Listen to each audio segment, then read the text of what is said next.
Hello सांग माने जय जगन्नाथ। आज माँ को अष्टमी पूजा तो माँ को डोरी टिके लगिला तो माँ को पाखक आम चली जाइलु। तो बाबा आरोही आउ मु तो गला बेले टे वीडियो कर देथिली। देखंतु माँ को मंदिर टी ना केते मनलोभा देखा जाउची, केते सुंदर सजा होईची, देखिले मन पूरी जाउची। माँ लो तो आशीर्वाद सब बेले आम उपरे था, समस्त को भलरे रख, एतिकी मोर सब बेले माँ को पाखरे प्रार्थना। जीवन में केते दुख कष्ट बाधा विघ्न आसी किंतु सब दूर ही जाइए। आउ तुम आशीर्वाद नथिले तो मु किछि भी नुहे, मो झीर कि चाली।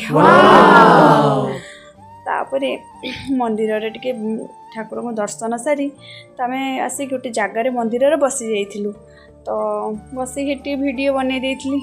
आरोही तो बापांकर सेपटे फोटो उठाउथिले। तो मंदिर रे बसला परे तापरे आमे पळै आस्तिलु।